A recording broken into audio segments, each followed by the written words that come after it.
Hello students, मैं अंकित गोयल आप सबका स्वागत करता हूं।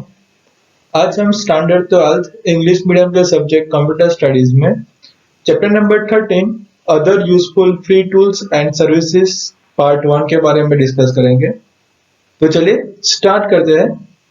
Our first topic is the VLC media player. It's a general use कि आप सबको शायद पता ही होगा वीएलसी मीडिया प्लेयर का यूज कैसा है। आप लोग वीएलसी मीडिया प्लेयर का यूज भी करते होंगे अपने डेस्कटॉप या फिर लैपटॉप के अंदर। तो हम वीएलसी मीडिया प्लेयर के बारे में थोड़ा सा समझे। तो स्टार्ट करें कि Ubuntu has a many built-in tools to play multimedia contents like audio, video, etc. तो यहाँ पे जो भी सॉफ्टवेयर्स के बारे में हम इस चैप्टर के अंदर पढ़ेंगे तो वो यहाँ पे सारे Ubuntu बेस्ड सॉफ्टवेयर्स है। तो यहाँ पे लिखा है कि VLC मीडिया प्लेयर का यूज हम यहाँ पे कैसे करेंगे। तो Ubuntu के अंदर बहुत सारे बिल्ट इन टूल्स अवेलेबल है कि जिसके थ्रू हम यहाँ पे मल्टीमीडिया ऑपरेशन कोई भी परफॉर्म कर सके, जैसे कि ऑडियो या फिर वीडियो हमें देखना हो। However, another great open source tool called VLC, that is originally it was short form of Video LAN Client Media Player। तो VLC का फुल फॉर्म यहाँ पे वीडियो लैन क्लाइंट। तो यहाँ पे एक ओपन सोर्स टूल है VLC करके, जिसका हम यहाँ पे as a media player use कर सकते हैं। It is also popular because of its versatility and features. तो यहाँ पे ये पॉपुलर क्यों है? क्योंकि इसके अंदर फीचर्स भी बहुत सारे अवेलेबल है और ये जो अलग अलग कंटेंट्स के बारे में अगर हमें यूज करना हो तो वो हम अलग अलग फॉर्मेट या फिर कंटेंट में भी हम उसको यूज कर सकते हैं। Started as an academic project by the music loving students of a university in Paris, it is now a community project available under a multiple operating system and has been downloaded over a billion times। तो VLC media player का develop कैसे हुआ? तो ये एक starting उसका एक academic project के रूप में हुआ कि पेरिस की यूनिवर्सिटी के अंदर कुछ स्टूडेंट्स थे कि जिसको म्यूजिक पसंद था और उन्होंने म्यूजिक सुनने के लिए सारे फीचर्स के साथ यहाँ पे VLC मीडिया प्लेयर करके एक प्रोजेक्ट डेवलप किया और फिर बाद में ये कम्युनिटी प्रोजेक्ट बन गया। तो वो फिर बाद में मल्टीपल ऑपरेटिंग सिस्टम में वो इंस्टॉल होने लगा या फिर हम उसको यूज करने लगे और बिलियंस टाइम हमने उसको डाउनलोड करके अलग अलग ऑपरेटिंग सिस्टम के अंदर हमने यूज करना स्टार्ट किया। तो अब ये एक ओवरऑल कम्युनिटी प्रोजेक्ट बन गया है। One if the issues faced with the multimedia content is that there are a variety of ways of converting multimedia information coming from hardware devices to computer data and then converting the computer data back into a audio or video streams for playing on the hardware devices. तो यहाँ पे एक सबसे एक common issues क्या है multimedia के अंदर कि उसका जो भी हम कंटेंट है उस कंटेंट को हमें अलग अलग वेज के अंदर उसको कन्वर्ट करना पड़ता है कि जिसके थ्रू जो कंप्यूटर डिवाइसेस है यानी कि जो हार्डवेयर है वो कंप्यूटर डेटा के अंदर वो कन्वर्ट कर सके और फिर बाद में उस कंप्यूटर डेटा को यहाँ पे अपने जो भी ऑडियो या वीडियो जो भी हमें स्ट्रीम करना हो वो पर्टिकुलर ऑडियो या फिर वीडियो को हमारे हार्डवेयर डिवाइसेस के थ्रू उसको हम यहाँ पे प्ले सके। यानी कि हमें यहाँ पे एनालॉग डेटा को वहां पे हमें कन्वर्ट करना पड़ेगा। तो ये कन्वर्ट करने की जो सबसे बढ़िया एक प्रोसेस है ये एक हमारे लिए यहाँ पे एक इश्यू बन जाती है। दिस कन्वर्जन यानी कि कोडिंग एंड रिवर्स कन्वर्जन यानी कि decoding is perform by a software component called codec. और ये जो प्रोसेस है कन्वर्ट करने की यानी कि कंप्यूटर हार्डवेयर के अंदर कन्वर्ट करने का और जो भी हमारे हार्डवेयर डिवाइसेस यानी कि आउटपुट डिवाइसेस है उसके थ्रू हमें बाहर आवाज अपने नॉर्मल वॉइस में लाने के लिए ये जो कन्वर्जन होगी कोडिंग एंड डिकोडिंग वाली ये कौन से सॉफ्टवेयर से होगी? तो ये यहाँ पे कोडेक नाम के सॉफ्टवेयर से हम उसको कर सकते हैं यानी कि एनालॉग एंड डिजिटल डेटा के अंदर हम उसको कन्वर्ट करा सकते हैं। Each multimedia data format requires its own codec. तो हर एक मल्टीमीडिया डेटा को यहाँ पे अपना एक खुद का एक कोडेक सॉफ्टवेयर होता है। The advantages of VLC is that it supports all the popular codecs and hence all the popular format. तो यहाँ पे हमने VLC मीडिया प्लेयर का सबसे बड़ा एडवांटेज यही है कि ये सारे पॉपुलर कोडेक्स को सपोर्ट करता है और सारे पॉपुलर फॉर्मेट जो हमारे ऑडियो या वीडियो फॉर्मेट होंगे वो सारे यहाँ पे VLC मीडिया प्लेयर सपोर्ट करता है। It also supports all the major types of devices including web cameras, HD monitors, speakers of all types, microphone, headphone, etc. तो यहाँ पे जितने भी आउटपुट डिवाइसेस है वेब कैमरा से लेकर HD मॉनिटर ले लो, स्पीकर ले लो, हेडफोन ले लो, सारे डिवाइसेस के अंदर ये सपोर्ट कर रहा है। VLC provides several options for playback of audio and video। तो यहाँ पे वीएलसी सॉफ्टवेयर के अंदर हमें ऑडियो या फिर वीडियो प्ले करने के भी अलग अलग ऑप्शन हमें वहां पे मिलते हैं। It can convert multimedia files from one format to another. तो यहाँ पे वीएलसी मीडिया प्लेयर के थ्रू हम यहाँ पे पर्टिकुलर कोई एक मल्टीमीडिया फाइल को दूसरे फॉर्मेट के अंदर हमें कन्वर्ट करना तो भी आप इजीली कर सकते हैं।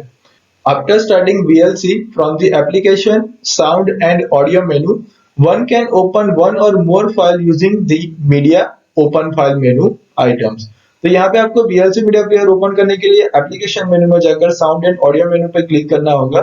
तो आपको वहां पे VLC मीडिया प्लेयर का ऑप्शन दिखेगा, वहां से आप वहां पे VLC मीडिया प्लेयर ओपन कर सकते हो। और फिर आपको वहां पे अलग और फाइल ओपन करनी हो तो आप मीडिया ऑप्शन पे जाकर आपको ओपन फाइल करोगे तो आपको जो भी मीडिया प्लेयर ओपन करना होगा, यानी कि जो भी आपको सॉन्ग्स या फिर वीडियोस देखना होंगे, आप वहां से ओपन करा सकते हो। And entire directory can be open using the media open directory option. अगर आपको वहां पे पूरा फोल्डर ओपन करना है तो पूरी डायरेक्टरी को ओपन करने के लिए आप यहाँ पे मीडिया ऑप्शन में जाओ और वहां से ओपन डायरेक्टरी पे क्लिक करोगे तो पूरी डायरेक्टरी आप वहां पे देख सकोगे, यानी कि पर्टिकुलर फोल्डर के अंदर जितने भी सॉन्ग्स या फिर वीडियोस होंगे सारे आप वहां पे VLC मीडिया प्लेयर में ऐड करा सकते हो। If a directory is open, VLC will actually open all media files in that directory playable by it। When one or more files are open, they are added to the playlist। तो अगर हमने यहाँ पे पूरी directory add करा दी तो यहाँ पे जितने भी वीडियोस या फिर ऑडियो फाइल्स होगी सारी यहाँ पे प्लेलिस्ट के अंदर वहां पे ऐड हो जाएगी और वन बाय वन वो प्ले होता जाएगा। The playlist is a list of media files to be played. और प्लेलिस्ट किसे कहेंगे कि प्लेलिस्ट के अंदर जितने भी फाइल्स होगी वो मीडिया फाइल्स वहां पे वन बाय वन प्ले होती जाएगी। One can play the media in the playlist in a sequence और इन अ रैंडम ऑर्डर। तो प्लेलिस्ट के थ्रू आप यहाँ पे पर्टिकुलर सीक्वेंस के थ्रू भी मीडिया फाइल को प्ले करा सकते हो या फिर रैंडम ऑर्डर के अंदर भी उसको प्ले कराना हो तो प्ले करा सकते हो। Previous or next track can be selected। The playlist can also be saved to play the same tracks again later। आप यहाँ पे आगे या पीछे के जो भी ट्रैक होगी वो आप प्लेलिस्ट के अंदर जो भी होगा वो आप यहाँ पे सिलेक्ट करा सकते हो। और जो भी प्लेलिस्ट के अंदर आपने ऑडियो या फिर वीडियो फाइल्स डालकर रखी है, यानी कि मीडिया फाइल्स जो भी आपने डाली हुई है, उसको अगर आपको सेव करना है अगेन, आपको अगर वही गाने आपको या फिर वही वीडियोस आपको देखने हो तो आप उसको प्लेलिस्ट को सेव भी कर सकते हो। The playlist can be opened using the view playlist option and save using the media save playlist to file option। तो आप यहाँ पे किसी भी प्लेलिस्ट को ओपन करने के लिए आप व्यू मेनू में जाकर प्लेलिस्ट ऑप्शन पे क्लिक करोगे तो वो ओपन हो जाएगा। और पर्टिकुलर मीडिया प्लेलिस्ट को आपको अगर सेव कराना हो तो मीडिया मेनू में जाकर आपको सेव प्लेलिस्ट टू फाइल करना पड़ेगा, तो आपको वो प्लेलिस्ट सेव कर पाओगे। At the bottom of the window, VLC displays a progress bar showing how much of the current track has been played and what is its total duration। तो VLC media player के bottom के अंदर आप यहाँ पे देख सकोगे एक प्रोग्रेस बार वहां पे कंटिन्यू मूव होता जाता है। तो वो आपको वो शो करता है कि पर्टिकुलर जो भी मीडिया फाइल है वो कहाँ तक या फिर उसका प्रोग्रेस कितना हुआ वो आपको इंडिकेट करेगा। और पर्टिकुलर मीडिया फाइल का टोटल ड्यूरेशन कितना है वो भी आपको वहां पे दिखाई देगा। Below that there is a play button। When the track is playing, the button turns into a push button। तो उसके प्रोग्रेस बार के नीचे अगर आप देखोगे तो वेरियस टाइप्स के बटन आपको देखने को मिलेंगे, जहां पे आपको सबसे पहला दिखेगा प्ले बटन। अगर आपका ट्रैक या फिर मीडिया फाइल अगर आपकी प्ले हो रही है तो वो प्ले बटन वहां पे पुश बटन के अंदर कन्वर्ट हो जाएगा, और जैसे आप वहां पे वापस से पुश बटन पे क्लिक करोगे तो वो प्ले बटन के अंदर कन्वर्ट हो जाएगा। If the playback is pushed, the button reverts back to the play mode। The middle button in the next three buttons is used to stop the playback completely, while the buttons with the double arrow on the left and right arrows jumping to the previous and next track respectively। तो आपको जो बाद में यानी कि play button के बाद आपको जो तीन बटन्स दिखेंगे उसमें से एक सबसे पहला बटन आपको वहां पे स्टॉप बटन दिखेगा। तो आप जो भी मीडिया फाइल प्ले कर रहे होंगे वो कंप्लीटली वहां पे स्टॉप हो जाएगी। एंड स्टॉप बटन के आगे पीछे आपको एक एरो, डबल एरो वाले दो बटन्स आपको दिखने को मिलेंगे। तो यहाँ पे जो प्रीवियस बटन होगा तो वो आपसे वहां पे कोई भी प्रीवियस ट्रैक पे अगर आपको जाना हो तो वो आप वहां पे जा सकते हो, और जो भी आपको एक नेक्स्ट बटन दिखेगा उसके थ्रू आप यहाँ पे नेक्स्ट ट्रैक पे भी जा सकते हो। The next button acts as a toggle between watching a video in a window against watching it in a full screen mode। फिर नेक्स्ट बटन है टॉगल बटन। तो टॉगल बटन पे क्लिक करने के बाद आप यहाँ पे अगर विंडो की स्क्रीन में कोई वीडियो देख रहे हो तो आप यहाँ पे बटन के ऊपर क्लिक करने के बाद आप वो फुल स्क्रीन मोड में देख सकोगे। अगर आप फुल स्क्रीन मोड में देख रहे हो तो वापस से बटन पे क्लिक करने के बाद आप वापस से विंडो स्क्रीन में आ जाओगे। तो ऐसे ही टॉगल बटन पे क्लिक करने के बाद आप एक मोड में से दूसरे मोड में ट्रांसफर हो सकते हो, यानी कि विंडो की स्क्रीन में से आप वापस से full screen mode and full screen mode में से वापस से विंडो स्क्रीन मोड में। That means every time the button is clicked, it switch from one of these states to the other. यानी कि जब भी आप ये बटन को प्रेस करोगे तो वो एक स्टेट में से दूसरे स्टेट के अंदर वो कन्वर्ट होता जाएगा, यानी कि फुल स्क्रीन होगा तो विंडो की स्क्रीन में आ जाएगा और विंडो स्क्रीन होगी तो वो फुल स्क्रीन में दिखेगा। In the full screen mode, even the controls like pay or push stop is hidden. The controls can be displayed in a temporary floating window by moving the mouse cursor over the window. तो अगर आप यहाँ पे full screen mode के अंदर particular कोई भी videos देख रहे हो तो वहां पे प्ले पुश स्टॉप के सारे बटन्स वहां पे हिडन दिखेंगे, यानी कि टेम्पररी वो बटन डिस्प्ले हो जाएंगे, देन आफ्टर को वहां से वापस से हाइड हो जाएंगे। अगर आपको वापस से जरूरत पड़ेगी तो यहाँ पे माउस कर्सर को वहां पे क्या करना पड़ेगा, थोड़ा मूव करना पड़ेगा तो आपको वापस से शो हो जाएंगे। The next button is for displaying the playlist, this options are available in the menu also. फिर टॉगल बटन के बाद आएगा ये प्लेलिस्ट वाला बटन कि जिसके ऊपर से क्लिक करने के बाद आप यहाँ पे प्लेलिस्ट को देख भी सकोगे, और अगर आपको यहाँ पे शॉर्टकट यूज ना करना हो तो मेनू में जाकर भी आप यहाँ पे प्लेलिस्ट ऑप्शन को देख सकोगे। While VLC has a lot of other functionalities as well, VLC can also be used to convert a multimedia files from one format to another. तो यहाँ पे VLC मीडिया प्लेयर में तो बहुत सारी फंक्शनलिटी अवेलेबल है, मगर यहाँ पे एक फाइल में से दूसरी फाइल में अगर कन्वर्ट करना हो तो भी हम यहाँ पे VLC के थ्रू वो कन्वर्जेशन कर सकते हैं। For this select the media file, convert और save options from the menu. तो इसके लिए आपको यहाँ पे मीडिया मेनू में जाकर कन्वर्ट और सेव ऑप्शन पे जाके क्लिक करना है। Using the add button select and add the file to be converted. तो यहाँ पे ऐड बटन पे क्लिक करने के बाद आपको जो भी फाइल कन्वर्ट करनी है उस फाइल को वहां पे आपको सिलेक्ट करना है। Then from the list besides the convert or save button, select the convert option. तो फिर आपको यहाँ पे convert बटन पे क्लिक करना है। This will open another dialog box. तो जैसे ही आपने यहाँ पे convert ऑप्शन पे क्लिक किया, यहाँ पे एक दूसरा डायलॉग बॉक्स ओपन हो जाएगा। Provide the destination file. आपको यहाँ पे जहाँ पे भी वो फाइल सेव करनी हो नई कन्वर्ट करने के बाद वाली, तो वहाँ पे उसको डेस्टिनेशंस दे दो वहाँ पे। Also select eight appropriate file format from the drop down provided. और जिस फॉर्मेट के अंदर आपको कन्वर्ट करना है, यानी कि जिस मल्टीमीडिया फाइल फॉर्मेट के अंदर आपको कन्वर्ट करना होगा, वो ड्रॉप डाउन मेनू में से आपको सिलेक्ट करना है। Click on the start button to start the process and the process will be shown. फिर आपको वहां पे स्टार्ट बटन पे क्लिक करना है तो आप वहां पे देख सकोगे कि जो कन्वर्ट करने की प्रोसेस है वो वहां पे स्टार्ट हो जाएगी। Sometimes one can get an error in the conversion process also. और कभी कभार कन्वर्जन करने के दौरान आपको यहाँ पे एक एरर मैसेज भी दिखाई देता है, यानी कि एरर भी वहां पे आ सकती है। फिर नेक्स्ट पॉइंट है Google maps. Google Map is a free internet-based service provided by Google Incorporation. Google Map एक Google Incorporation की internet-based एक free service है। Google has over a period of years collected extensive map data for the whole Earth through various means like satellite imagery, car with cameras mounted on them, data purchased from other organizations, data provided by millions of individual users around the world. तो Google को काफी साल लगे पूरी दुनिया के map data collect करने में। गूगल ने सैटेलाइट से इमेज ली, कार के ऊपर कैमरा रखे, दूसरी कंपनी से डेटा परचेज किए और दुनिया के हजारों यूजर से डेटा कलेक्ट करके पूरा मैप उन्होंने क्रिएट किया। Google map allows anybody to edit the maps and identify the landmarks, building etcetera. तो कोई भी पर्सन गूगल मैप में एडिट कर सकता है, किसी भी लैंडमार्क या बिल्डिंग को आइडेंटिफाई कराना हो तो वहां पे वो आइडेंटिफाई करा सकता है, या फिर बिल्डिंग को कोई नाम वहां पे देना हो तो भी दे सकता है।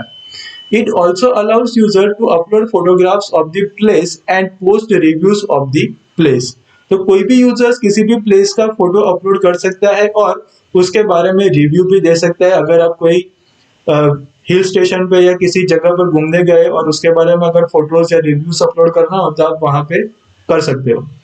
The service is also heavily used on a mobile devices like smartphone and tablets. तो smartphone and tablets के अंदर भी हम Google Map की सर्विस यूज करते हैं।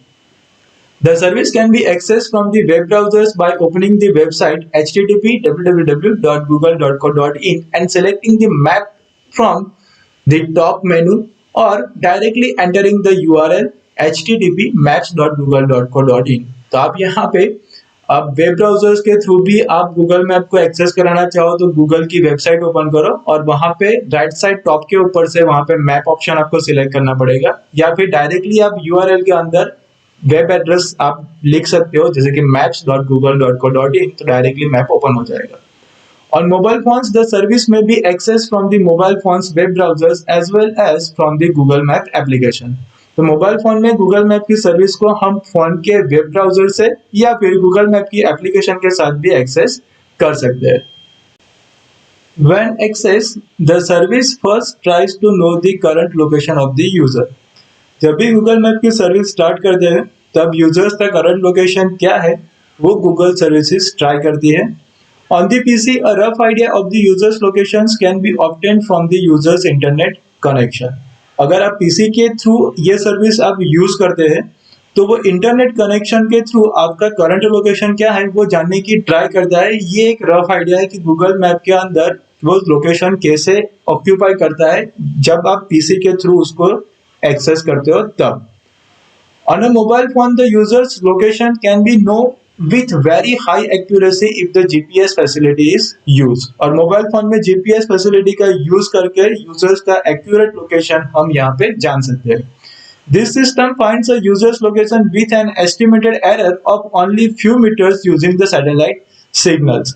तो सैटेलाइट सिग्नल का यूज करके थोड़े मीटर की भूल के साथ हम यहाँ पे लोकेशन जान सकते हैं। यहाँ पे एक्यूरेट लोकेशन अगर ना मिले तो हमें यहाँ पे थोड़ा सा यहाँ पे हम देख सकते हैं कि इधर उधर हो सकता है करंट लोकेशन से हमारा, तो मगर हमें यहाँ पे एक्यूरेट लोकेशन वहां पे उसके नजदीक के आसपास का हमें मिल जाता है।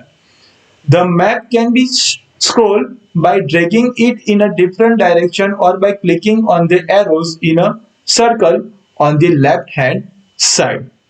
गूगल मैप को कोई भी डायरेक्शन में ड्रैग कर सकते हैं या फिर लेफ्ट साइड सर्कल में दिए गए एरो बटन पर भी आप क्लिक वहां पे कर सकते हो। A vertical slide bar on the left allows us to zoom in and zoom out of the map.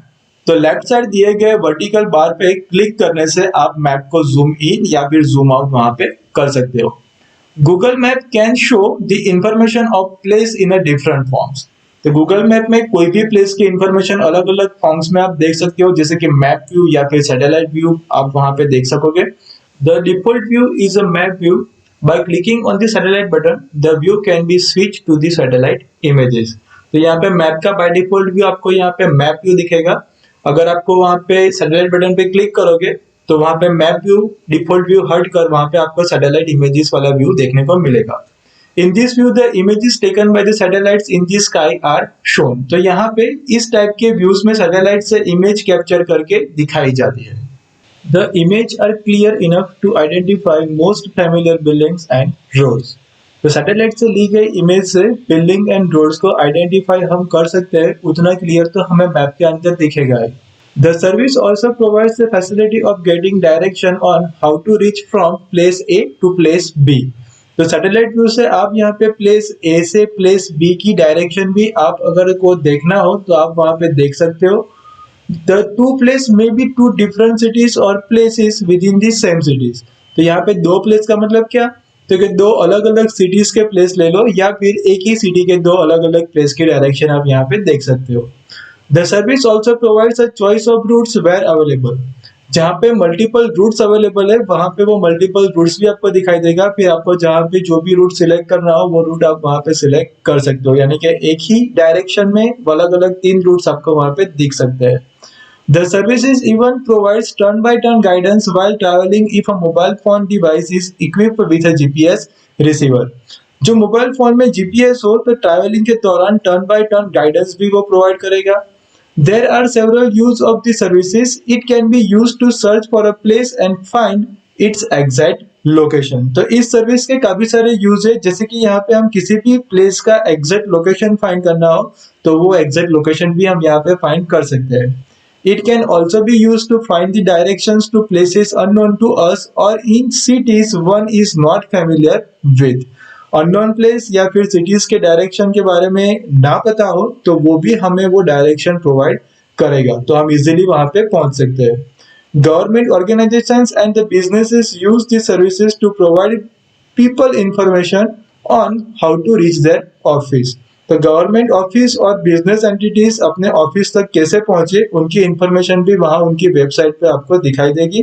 तो आप उनकी वेबसाइट पे कॉन्टेक्ट अस के पेज पे जाओगे तो वहां पे गूगल मैप का एक लोकेशन वाला आपको इमेज दिखेगा, तो आपको पता चलेगा कि आपको कौन से डायरेक्शन में जाना है और आप कैसे वहां तक पहुंच सकते हैं। तो उसके सारे इंफॉर्मेशन आपको मैप के थ्रू पर्टिकुलर वेबसाइट के ऊपर से आपको मिल जाएगी। The service also has a facility using which anyone can display a map of any place on one's website. तो इस सर्विस का यूज करके कोई भी पर्सन अपने वेबसाइट में खुद के ऑफिस या इंस्टीट्यूट का लोकेशन वहां पे दिखा सकता है, ताकि किसी को वहां पे उसको वहां डायरेक्शन ढूंढने में आसानी लगे। Many organizations display such maps on their website और काफी organizations अपनी वेबसाइट में गूगल मैप वहां पे दिखाते हैं। Tourist information website and tourist department of government also make use of these services. तो टूरिस्ट डिपार्टमेंट वाली वेबसाइट जो भी होगी वहां पे आपको, वहां पे जो टूरिस्ट डिपार्टमेंट है वो गूगल मैप की सर्विसेज का भी वो यूज करते हैं। The service also provides the facility of finding the nearest ATM centre, bank, restaurant, bus stop and any other such essential places. तो इस सर्विस का हम अपने लोकेशंस के नजदीक का कोई भी एटीएम है, बैंक है, रेस्टोरेंट है, बस स्टॉप और कोई भी जरूरी प्लेस को वहां पे हम फाइंड आउट कर सकते हैं, ताकि हमें वहां पे एसेंशियल प्लेस की जानकारी भी मिल जाए और हमें उसका यूज करना हो तो हम उसका यूज भी कर सके। फिर नेक्स्ट पॉइंट है the R software. R is a free software environment for statistical computing. तो statistical calculations करने के लिए R सॉफ्टवेयर एक फ्री सॉफ्टवेयर है। It is a GNU project. It is widely used for statistical analysis. तो R software एक GNU project है और statistical डेटा को एनालाइज करने के लिए इस सॉफ्टवेयर का यूज होता है। It has its own scripting language. It is a case sensitive language. तो R सॉफ्टवेयर को खुद की स्क्रिप्टिंग लैंग्वेज है और R सॉफ्टवेयर एक केस सेंसिटिव लैंग्वेज है। R has two work environment, namely command line and graphic. तो R software में दो तरीके से आप काम कर सकते हो, एक तो है कमांड लाइन यानी कि पूरा कमांड टाइप करो, और दूसरा ग्राफिकल है तो आप वहां से सिलेक्ट कर सकते हो। To use it in a GUI environment, it has to be installed with a graphic editor. अगर आपको यहाँ पे ग्राफिकली यूज करना हो तो आपको यहाँ पे GUI एनवायरनमेंट यूज करने के लिए ग्राफिक एडिटर्स को इंस्टॉल करना जरूरी रहेगा, लाइक आर कमांडर और R studio from the Ubuntu software centre. तो यहाँ पे GUI एनवायरनमेंट में काम करने के लिए आपको यहाँ पे Ubuntu सॉफ्टवेयर सेंटर में से आर कमांडर या फिर आर स्टूडियो नाम के सॉफ्टवेयर इंस्टॉल करने पड़ेंगे। To install R software on the machines, give the following command.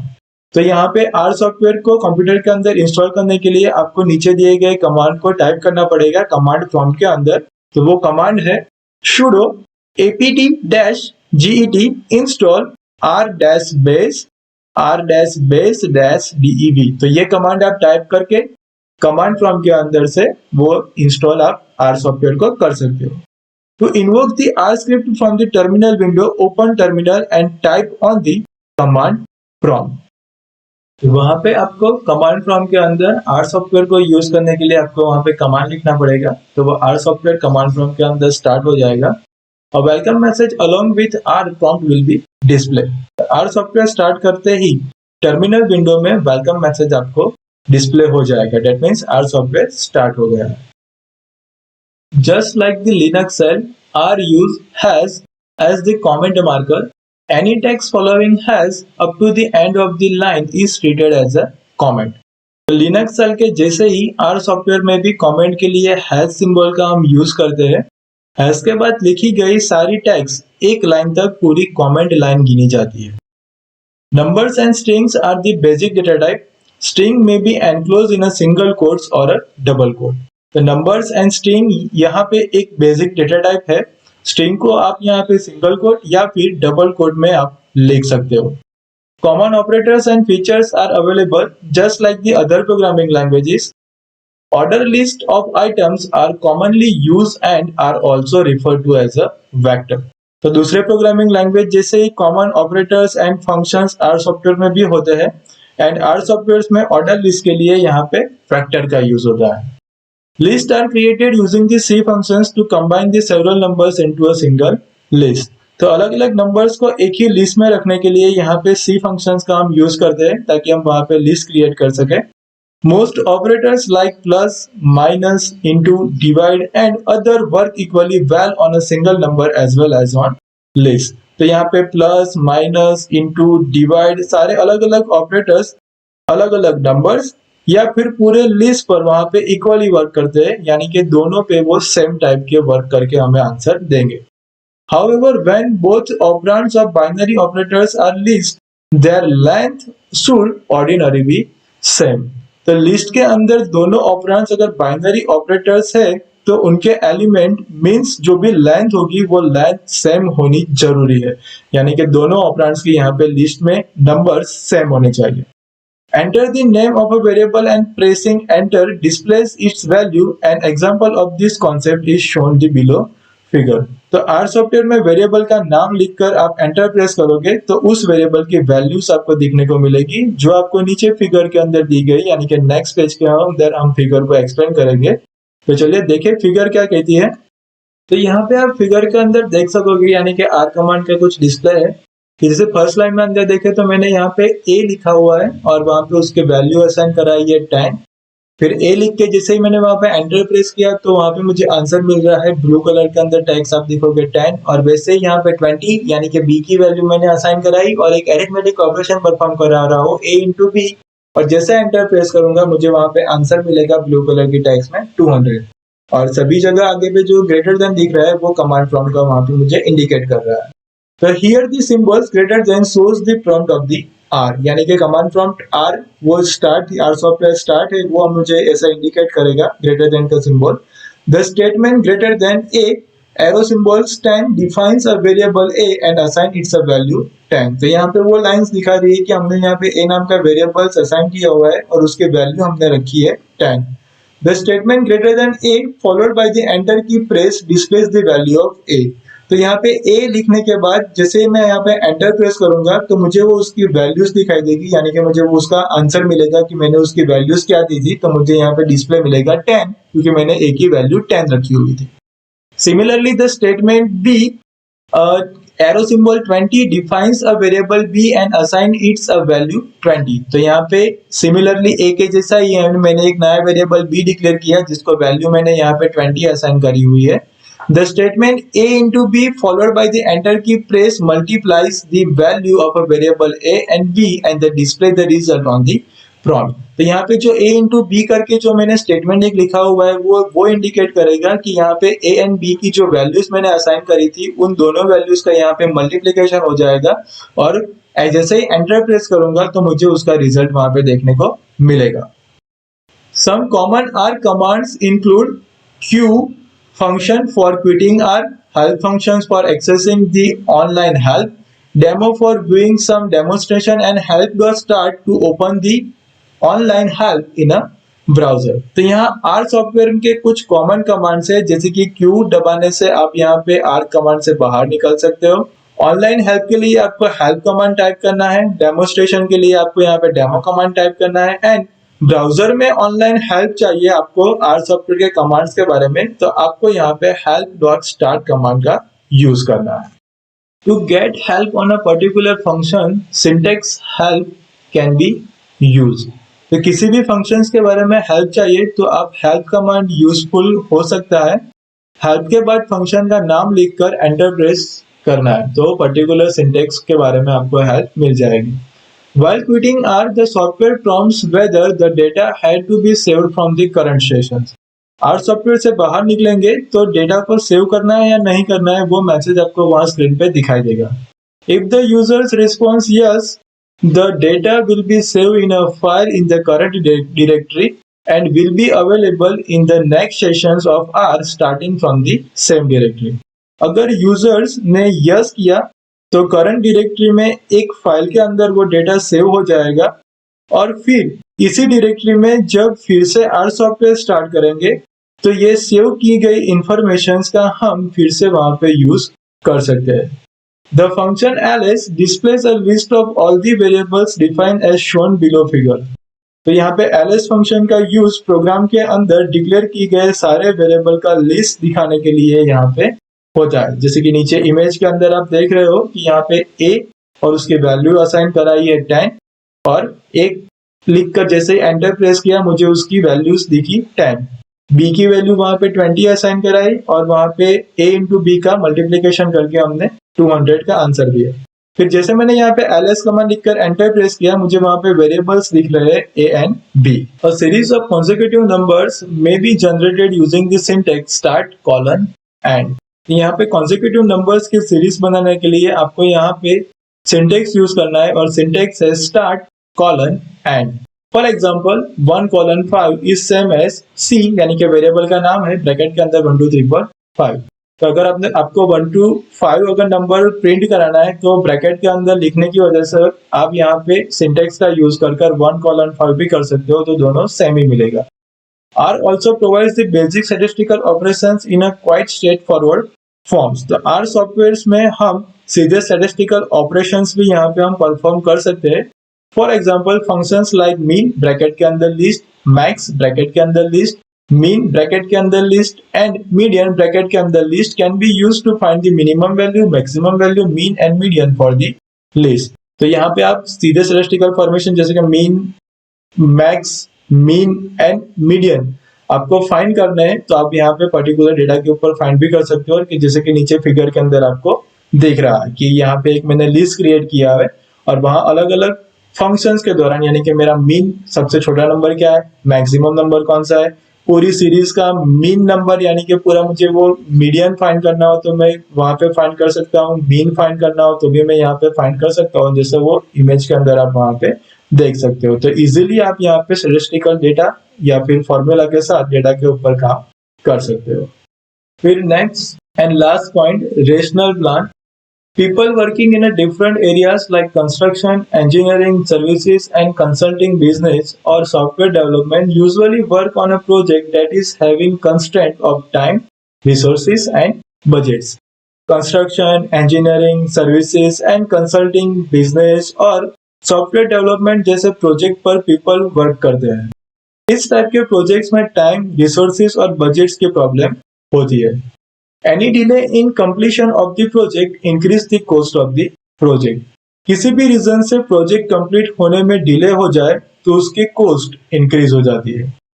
At some point of time to manage this kind of project, there is a need to prepare, maintain and follow a well-defined plan. तो project को यहाँ पे manage करने के लिए एक well defined plan भी होना जरूरी है ताकि टाइम टू टाइम प्रोजेक्ट हम कंप्लीट कर सके। Such a plan helps to complete the project as a schedules on time and within a budget. तो ऐसे प्लान क्रिएट करने से हम अपना प्रोजेक्ट शेड्यूल्स के मुताबिक समय के ऊपर और बजट के अंदर अपना कंप्लीट कर सकते हैं।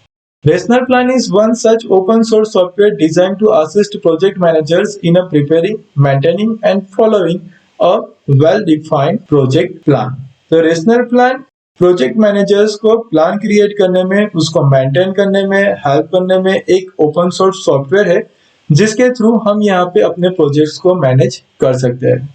It assist the project manager through out the life cycle of that project. तो प्रोजेक्ट के एंड होने तक रेशनल प्लान सॉफ्टवेयर मैनेजर को यहाँ पे प्रोजेक्ट को मैनेज करने में हेल्पफुल होता है।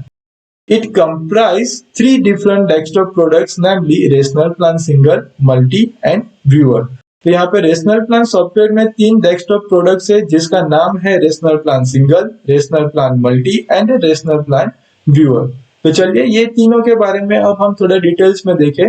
Rational Plan Single allows the users to manage independent projects that do not have common resources and has no interrelations between the different projects।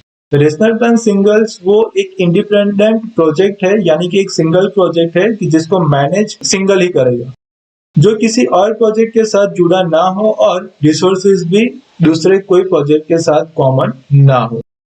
It allows the manager to associate the general project information like name, notes, links, assumptions, constraints और risk. तो वो general projects के लिए name, note, links, assumptions, constraints यानी कि problems and risk जैसी informations वो देता है। It allows creating, editing and deleting calendars, building schedule. तो यहाँ पे रेशनल प्लान सिंगल हमें नोट्स बनाने में, उसमें एडिटिंग करने में और उसको डिलीट करने की फैसिलिटी भी वो प्रोवाइड करता है। Once the resources are created, task can be assign to the them. एक बार रिसोर्सेज क्रिएट हो गए तो उसको हम वहां पे टास्क भी असाइन कर सकते हैं। It provides the project tracking tools such as critical path, mark completion value for the task, work and post time phase information. तो critical path, step by step work completions and its value जैसे informations के लिए यहाँ पे एक tracking tool भी available है। A printable report can be generated as well as data can be imported from the other projects management tool or data can be exported into the other formats. तो rational plan singles की मदद से हम reports को print भी कर सकते हैं। एक प्रोजेक्ट टूल में से दूसरे प्रोजेक्ट टूल में इंफॉर्मेशंस को इंपोर्ट या फिर एक्सपोर्ट भी कर सकते हैं। Rational Plan Multi allows the users to manage the projects that share company resources across the projects.